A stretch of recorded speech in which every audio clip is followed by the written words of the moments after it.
Today I'd like to talk about Hot Pursuit. No, not that one, the older version. No, even older than that. Right, that's the second installment, but I'm here to discuss Need for Speed 3 Hot Pursuit. Perfection. The game was released in 1998 for PlayStation and PC. Somehow I completely missed it during my childhood. I vividly remember racing laps in high stakes and immersing myself in the legacy of an iconic German automaker in Porsche Unleashed, but the first Hot Pursuit just slipped past me. I decided to correct this oversight and find out how the game holds up in 2024. To do this, I played it on both platforms, and although the difference between them may not seem significant at first glance, I ended up preferring the PC version. That's the one this review will focus on. Alright, let's get started.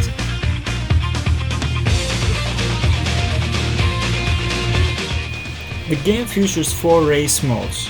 The classic and well-known single race, choose your car, location and opponent. This can be a single rival, a full grid, or no competitors at all. In all scenarios except for a full grid, you can also add traffic to the track. Once you've made your selection, start the race. Next on the list is Hot Pursuit. From the name alone it's clear that this is the mode we're all here for. Players can take on the role of either a racer or a police officer. As a racer, your goal is to win the race against a single opponent, while evading relentless police interference. And there's a lot of police. They'll chase you, box you in, ram your car, and block the road with spike strips. If you're stopped 3 times, the race is over. It's worth noting that these rules apply not just to you, but also to your opponent, making it a fair challenge for both sides. Overall, we encountered something similar in the single races of the original The Need for Speed. However, there were fewer police officers and they posed less of a threat compared to here.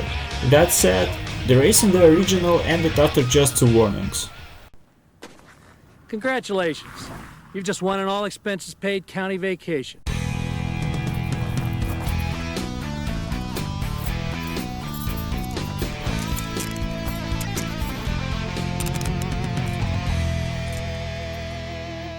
By completing all the races, you earn the title of Most Wanted. Congratulations! You're Most Wanted! Oh yeah, and you unlock the El Niño car for police pursuits. Playing as a police, your objective is to arrest the full grid of racers.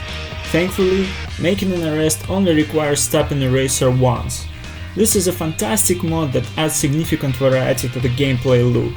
I think many of us enjoyed causing chaos on the road and just ramming traffic in previous installments, and now there's an entire mode dedicated to just that. In addition to ramming opponents, you can also deploy spike strips. However, to be honest, I never quite figured out how and when they work effectively, so I rarely use them. Oh, and just take a moment to appreciate how cool the police look on the Empire City track.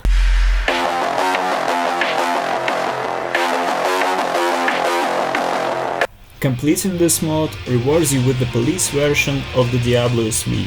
The game also features 2 modes, familiar from previous installments: Knockout, an elimination race where 8 racers compete across 7 tracks. The car in the last place at the end of each race is eliminated. Winning the Knockout unlocks a new track and a new car, depending on the difficulty level. And Tournament, a series of 8 races where you compete for points. The racer with the highest total points at the end wins. Victory in the tournament unlocks bonus cars, the Jaguar XJR15 or the Mercedes-Benz CLK GTR. There are 2 difficulty levels, beginner and expert. The beginner level is straightforward and simple, not requiring any special effort to win. However, the game truly comes alive on expert difficulty. First, it not only makes the opponents faster, but also more aggressive. They will fight you with such determination, as if their goal is not to win the race, but to prevent you from passing. You shall not pass! And that's not all. On this difficulty, the game randomizes track parameters, such as the time of day, weather, direction, and even whether the track is mirrored. This means that the track you have memorized from playing on a beginner can be drastically altered, making the game much more interesting and enhancing its replayability. With all that said, I want to note that expert difficulty hits the sweet spot. It's challenging, but not frustrating. Let's talk about the cars and handling. The game features a wide selection of sports and supercars, including the iconic Ferrari and Lamborghini models that hadn't missed an NFS game up to that point, with the Diablo SV even gracing the cover of the game. There are also luxurious cars like Jaguar, Aston Martin, Mercedes, as well as American muscle cars from Ford and Chevrolet, and some more. The handling can be described as a well-crafted arcade experience. With a bit of practice, you'll start to feel complete control over the car. Simply letting off the gas allows the car to take a 90-degree turn at high speed with remarkable precision. A slight tap on the brakes enables a well-controlled drift, allowing you to masterfully execute a hairpin turn. Despite this, the weight of the cars is still noticeable, and for an ideal start you need to maintain the RPM not just at maximum, but on an optimal level up to the red line. This will allow you to accelerate more quickly and take the lead right from the start. A nice addition is the car tuning menu, where you can adjust a range of parameters. I'll admit, I didn't use this feature at all, but I'm sure there are fans who will appreciate it. The game features 9 tracks, one of which is a bonus track Empire City, unlocked after winning in Knockout, while the other 8 are divided among 4 colorful and unique locations. What I love is how carefully and beautifully the game conveys the atmosphere of these locations to the player.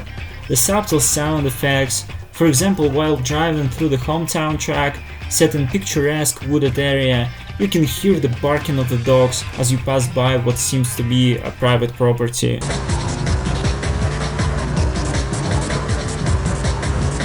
Or the sound of children playing as you pass the local school.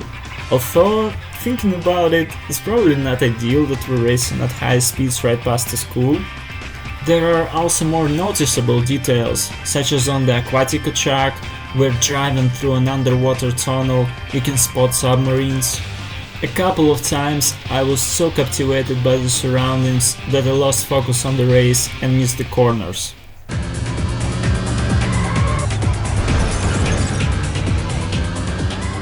From a gameplay perspective, the locations also encourage exploration due to the presence of shortcuts. Some are visible at first glance, while others require a bit more attention, but be careful, not every detour leads somewhere useful. To some players, 9 tracks might feel limited. I understand that.